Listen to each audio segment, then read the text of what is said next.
So, when Trump's new tariffs leaked early, someone made millions. And all signs point to Marjorie Taylor Greene. She swore she was just a patriot with great instincts, maybe a little lucky, maybe blessed. "God gave me good timing," she said on Newsmax, brushing imaginary lint off her camo blazer. The next day, leaked documents said otherwise. The report came from an anonymous source within the Treasury, a PDF with poor formatting and highlighted sections marked MTG, very aggressive buys. It listed an uncanny string of trades made days, sometimes hours, before Trump's new tariffs were announced. Goat cheese, chopsticks, garden gnomes, all imported, all suddenly burdened with a 35% penalty, and all sitting in MTG's freshly acquired stock portfolio, just in time to cash out. She called it coincidence. The market called it clairvoyant. Congress called it a scandal. And Trump? He called her the Martha Stewart of MAGA. It wasn't the first time MTG had flirted with financial brilliance.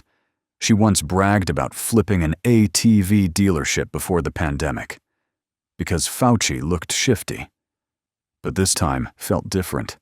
This wasn't just some backwoods hunch.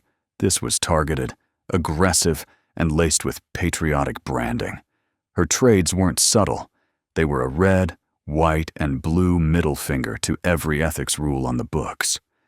A closed-door hearing was called within 72 hours. MTG showed up with a pre-workout bottle, a camouflage folder, and a laminated copy of The Art of the Deal, signed by Trump and, for reasons unknown, Mike Lindell. The committee chair opened with a question about her unusual trades. She opened with a flex.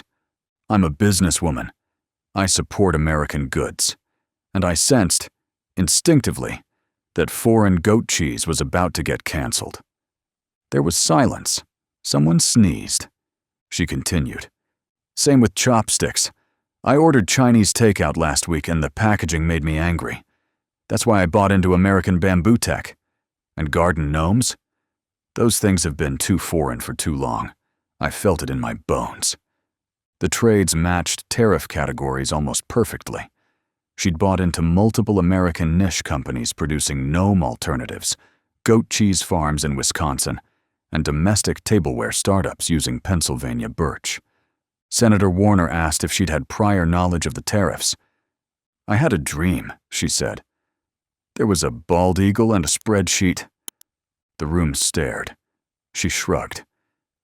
"And I run an Etsy store," she added. "Sometimes I just feel things. It's female intuition. Ever heard of it?"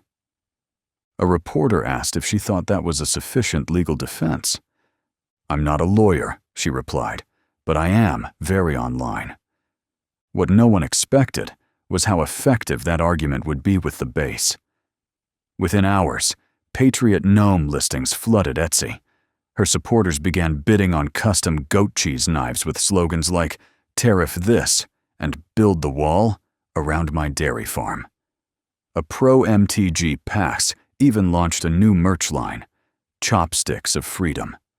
Limited edition, American wood, made in Mexico. The scandal might have died there, if not for the discovery of her text messages.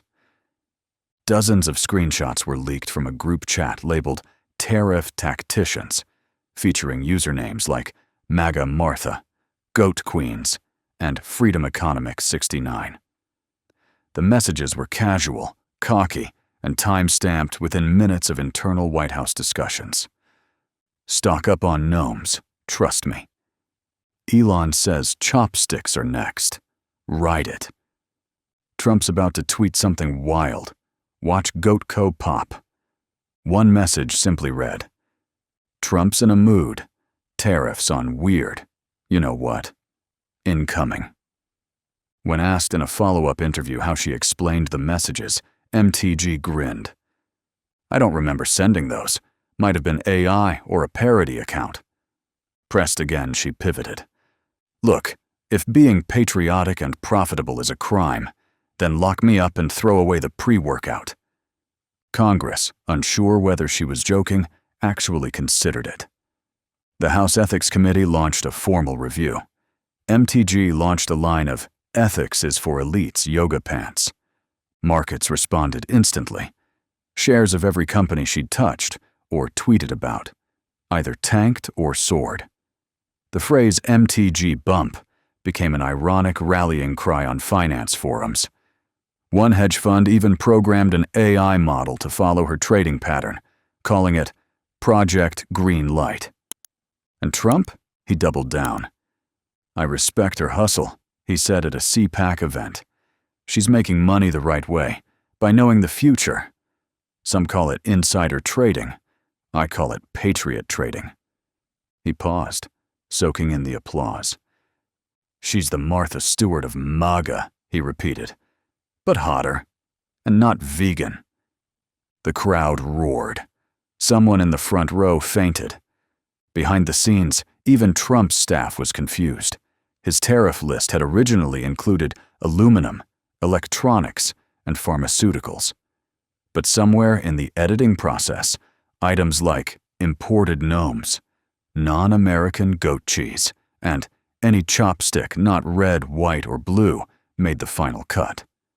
A White House aide, speaking anonymously, said the changes were MTG-inspired, pushed during a late-night brainstorming session involving a bottle of Fireball, a whiteboard labeled Unpatriotic Goods, and Kid Rock for moral support. The result?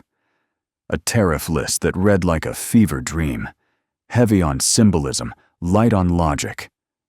Analysts dubbed it the Etsy tariff doctrine. The press dubbed it Marthagate. And MTG? She leaned in. "Gnomes have always been communist," she tweeted. "It's in their hats." Fox Business called her eccentric but effective.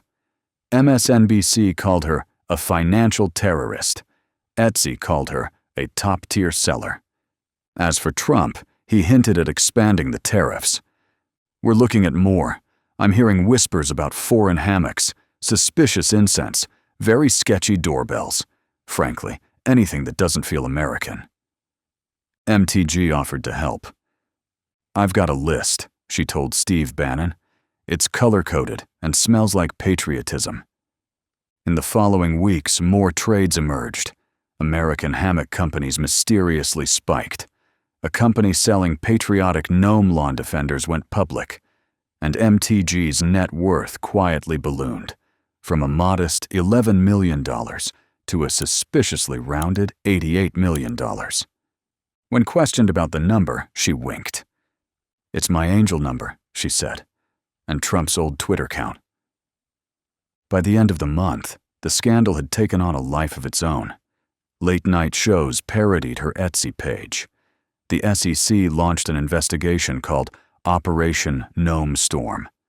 A protest broke out outside the Capitol, not against corruption, but in defense of Garden Gnomes' honor. Protest signs read, "Gnomes are people too. Tariff my heart, not my cheese." MTG. Money through gnomes. MTG held a counter-rally across the street, sold pre-workout and goat cheese samples, signed bamboo chopsticks with Sharpie. And Congress? Still stuck debating whether gut instinct counts as a national security loophole. At her final hearing, she brought a new prop, a signed napkin from Trump reading, "I saw her spreadsheets.